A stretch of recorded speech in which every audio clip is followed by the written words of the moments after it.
Hey guys, M12 here. I'm back with another video, and as you can see, I'm in an underwater mansion that I built on survival.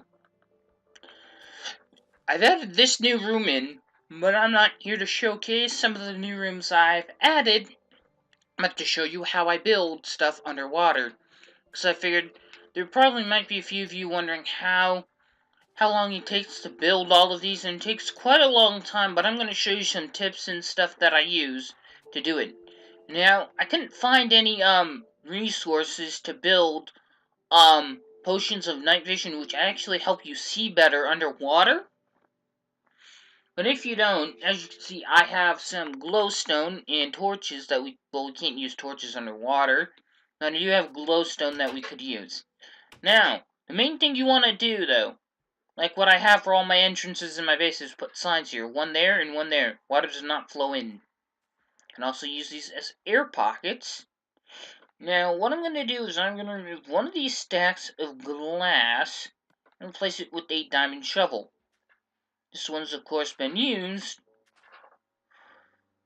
but all you have to do now is mine out the area in which you want it to be. Like, I want it to be this much by this much, and we'll see how it goes, kind of thing. It's really up to you to decide.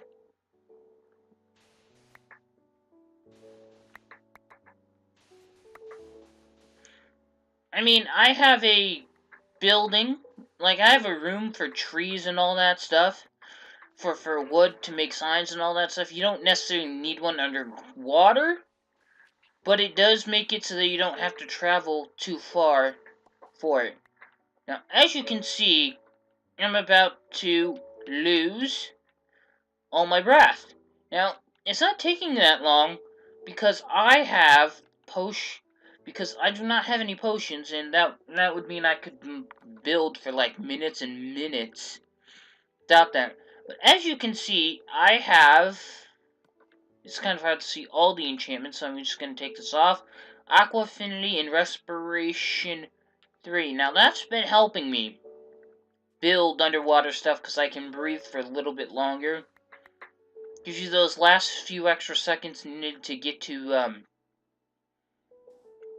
some breath before going somewhere else. But you don't even have to put text on the sign. It just acts as an air bubble. But of course, I'm gonna have to remove it.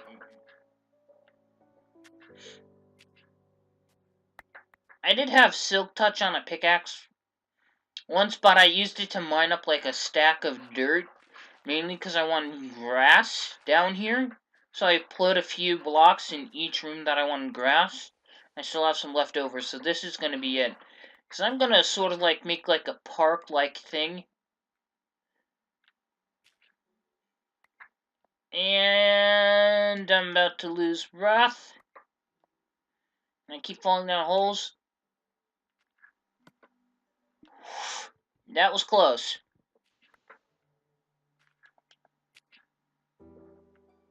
But everywhere you go, you probably want to do that. Now, I'm going to remove this glass because I didn't want to waste it for an air bubble and put it somewhere.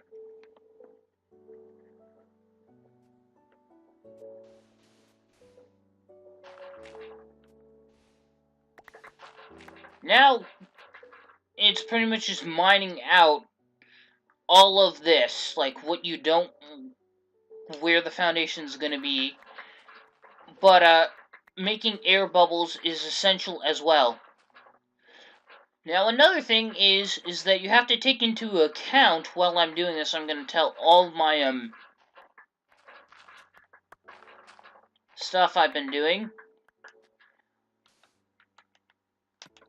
What you want to, what you want in it, and if it's big enough for it.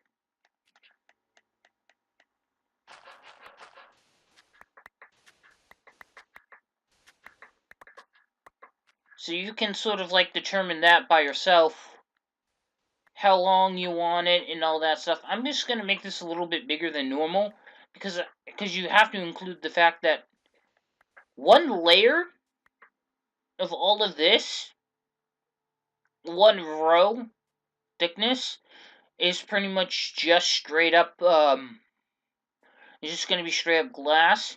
Then, like, you forget when you build how high that one row is probably going to be lighting, whether it be glowstone at the top or torches.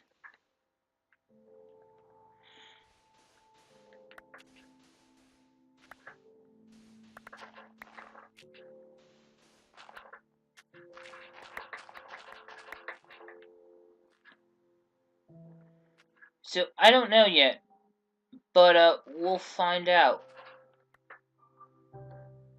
Anyway,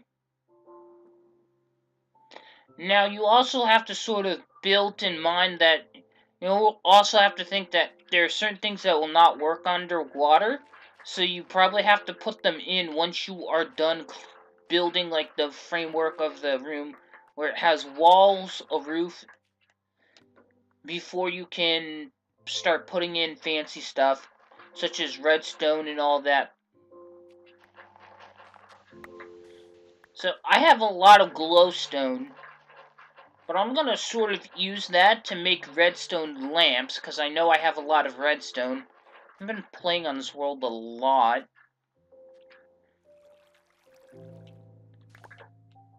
And I'm probably just gonna link it up to a daylight sensor. It's probably gonna be in the middle of the room, and it's gonna be linked to a whole bunch of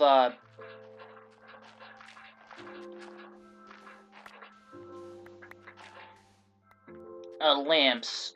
And I think that would make it look cool, because then it'd be dark at night and light during the day for a park. And adding trees and whatnot. But, other than this, it's pretty much the hardest part is just getting rid of the water, and I'm gonna tell you this. I've been having trouble doing that, but it's very hard if you don't think it's easy. Oh, just put down a few sponges. Well, if you are new to this, to Xbox 360 Edition, they haven't added that update yet, so you can get, like, sponges through trade, I think. At least that's how I've been getting them. I don't know if that's a glitch or if that's actually supposed to happen, because I don't see many other people with sponges. But I can tell you that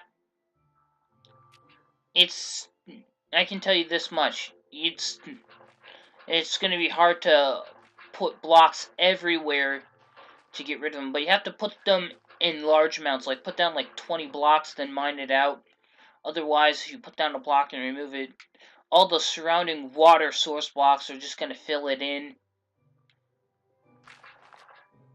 I did have an enchanted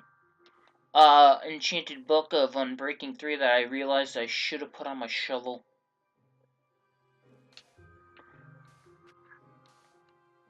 Now these are pretty much the basics for just building just a underwater room, pretty much is what it is. Once you're done with that, you can pretty much just add adaptations onto it to whatever you want, and I've been doing that, and look how it's turned out. Like, I have a huge thing over here, and what I'm mining out is the area for it. But, other than that, you also gotta watch out for these holes. Fill them in, because if you're trying to rush to a spot to, well, get, more air and you fall down in, well, that's might be a problem. And sometimes, you don't even have to. Even if you know it's going to be right in the middle of the building area, I do this often. This is pretty much, no matter what side you come from, air pocket, air pocket, air pocket. It really does help. As a matter of fact, it even helps sometimes because you can walk through signs. And signs also clear out water in the block area in which they are placed in. Which is another thing that you can use. I've actually have a lot of signs because of that.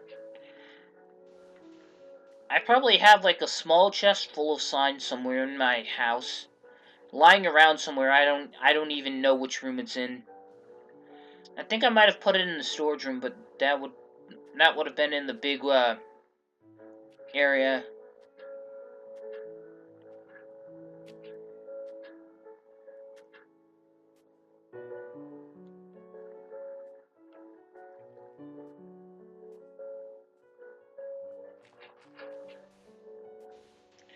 But anyway, guys, this is my this was my video on how I build stuff underwater. This was actually a question sent to me on Xbox Live when someone watched my underwater mansion video about me taking a tour of it, and they were interested in how you start building something like this. And well, I figured I'd just answer that in the video because I was sort of planning on doing that because I figured someone was going to ask the question anyway, and well, someone did. So I'm going to try and walk in third person and screw everything up, but try and get into his air pocket to finish my outro. But if you guys enjoyed watching this video, leaving any comments, questions, or feedback would be highly appreciated. And also you can send me questions over Xbox Live. Without further ado, I will see you guys later in